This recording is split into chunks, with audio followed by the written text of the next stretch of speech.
Hi there, my name is Nicola Osborne and I'm Social Media Officer at Adina. I'm going to be talking to you today about social media and how you can use it to help people get engaged in your work and in your projects.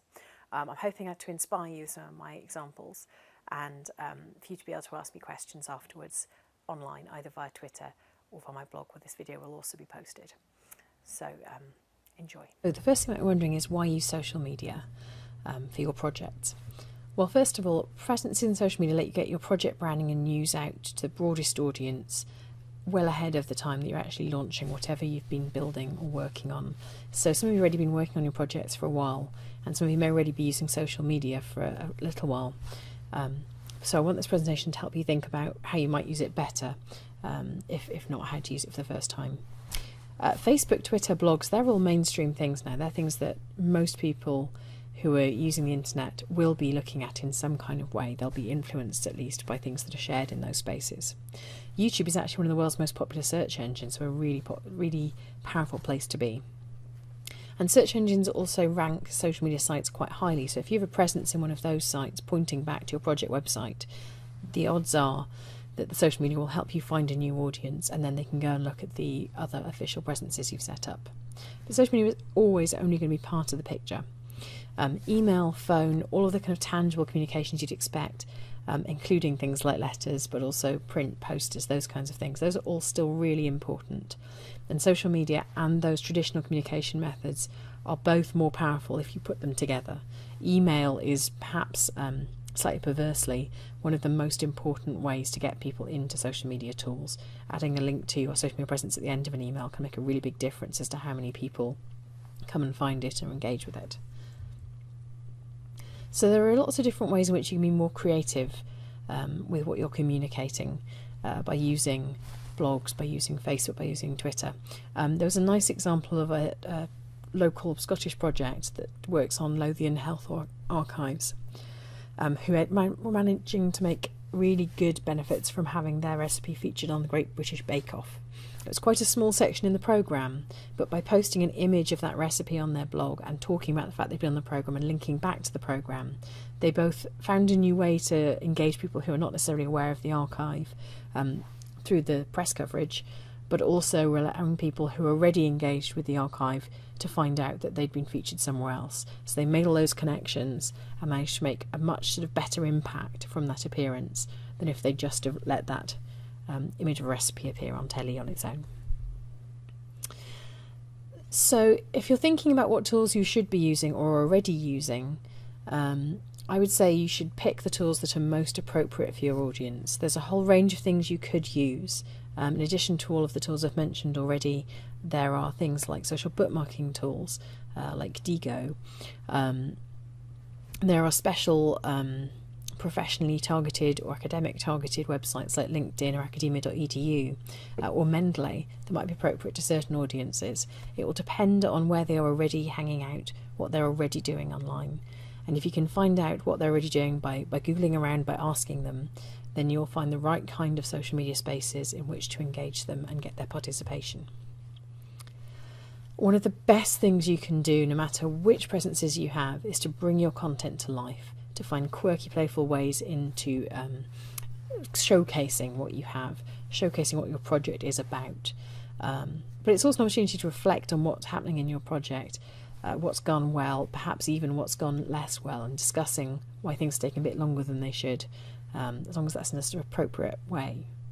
You can also share your key updates, your milestones, your achievements. That's going to be really important for people like your funders, people like your project partners, but also people who are really keen to find out what's happening next.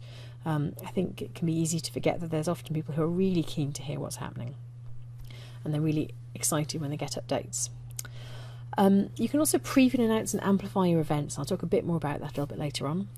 And you should also take the opportunity to explain that you're going to be at an event, that you're going to be taking part in something. Let people know what you're doing. Don't just do it quietly, because they might want to come and meet you. They might want to help you build your network up. And certainly any social media presence is a great way to build up a relationship with your stakeholders, with your potential users of the website you're building, with anyone who is interested in your work. And you need to be sort of personal but be appropriate. So you'll find your own voice. It can take a little while, but you'll find a voice for the project and perhaps for different individuals in the project, or perhaps as a sort of collective project voice. So I've got a nice example of some quirky ways into a fairly dense project.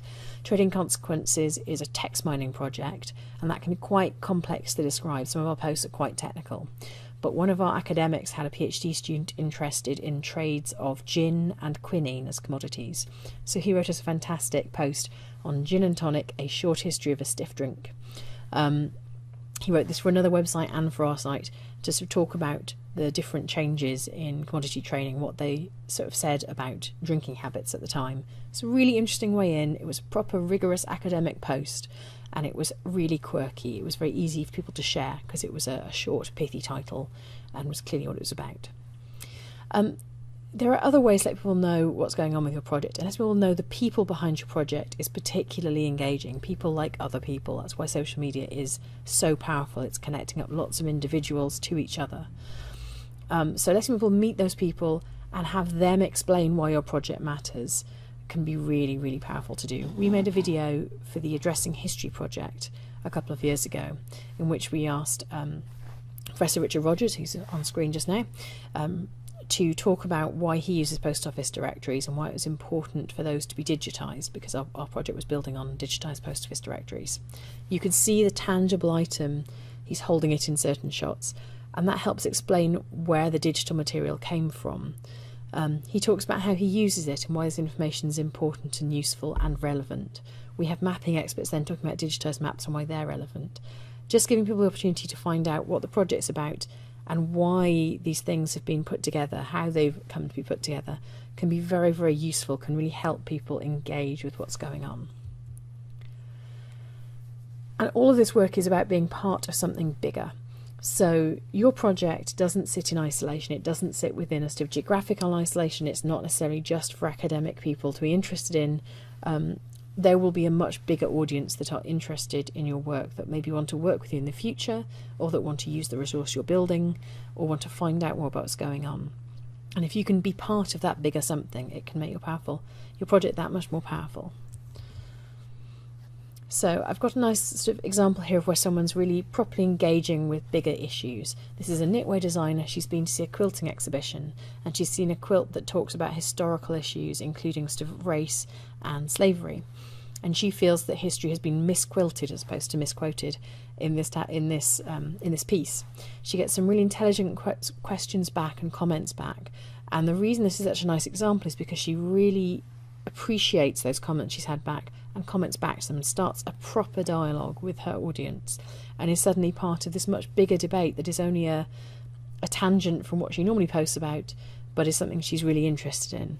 And I think that idea that you should reward people for taking part, that you should respond to them, is very powerful if you want to build up this network, this audience in social media.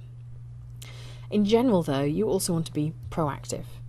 So we went to look for people who we should follow from the Addressing History project again, to see who might be useful, who might be working in the right kind of area. We found a genealogist called Chris Patton, and he happened to see that we'd followed him, blogged about our project, and that blog post we thought was brilliant. It was explaining what we do, and so we replied back to him on Twitter, we replied back to him on his blog and said thank you. We showed him where he could find more information. We built up a relationship. He actually turned out to be a really important key supporter. He wrote for print publications, he still writes for print publications. So he created all of this additional interest in the project from exactly the audience we wanted to hit as it happened, but we would have never have known to go to him as a contact point at the beginning. We just had the opportunity to build that relationship so that it was really useful. And in fact, it's still going on today. We just added some updates to that service, and he's very excited about that and helping us spread the word again. So one powerful advocate can get you a long way, can connect you to a lot of other people. Any work that you're doing, you're going to want to amplify to some extent.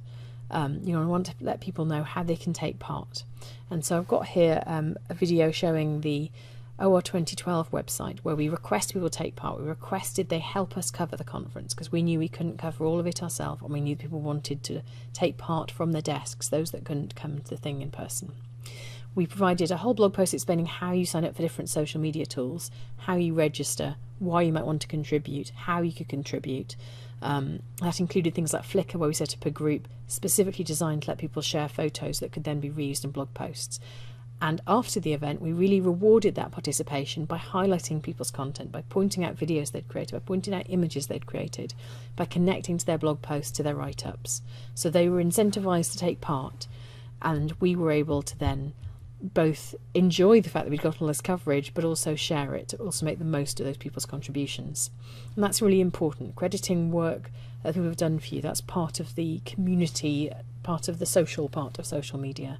So you always need to credit your images that you're using. You want to credit ideas that you had. You've been to a workshop or you've run an event where you've gained some really useful feedback. Crediting that, making links to those blogs, to those websites, to those Twitter accounts can be really, really powerful. Acknowledging and responding to comments really makes people feel lovely about having commented, makes them more likely to join in again, helps you build that community. And making your own materials available to others to reuse can be very powerful in terms of getting sort of write-ups and engagement. Less is really more, though, in social media. You need to plan what you're going to do. It is a bit like a fireworks event. You want to make sure that you're only doing things that are useful, that are relevant. You want to set some goals. So you don't want to pick hundreds of different tools that you could use. Pick one or two that you're comfortable starting out with.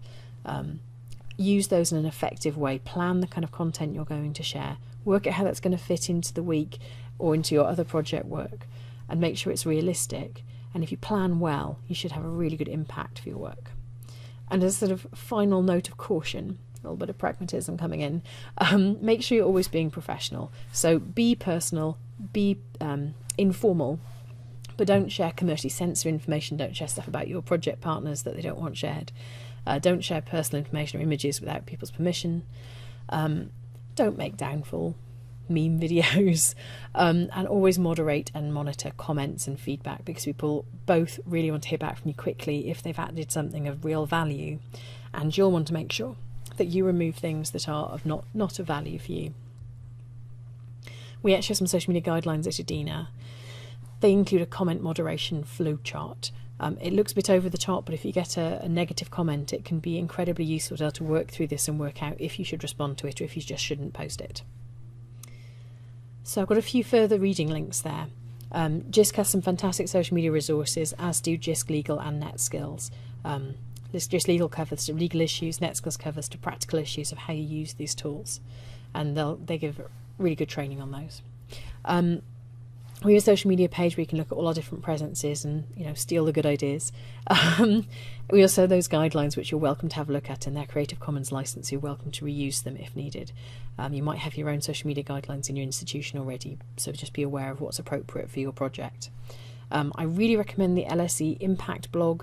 It has lots of guidance on using social media in academia, and the ACUS Guide Social Networking Workplace has lots of very practical legal advice and sort of ethical advice on social media. And finally, a shout out for Flickr Commons. If you can't take your own pictures, if you don't have the kit to shoot your own video, Flickr Commons and Creative Commons searches on other image sites are really, really useful for just keeping things looking lively and vibrant.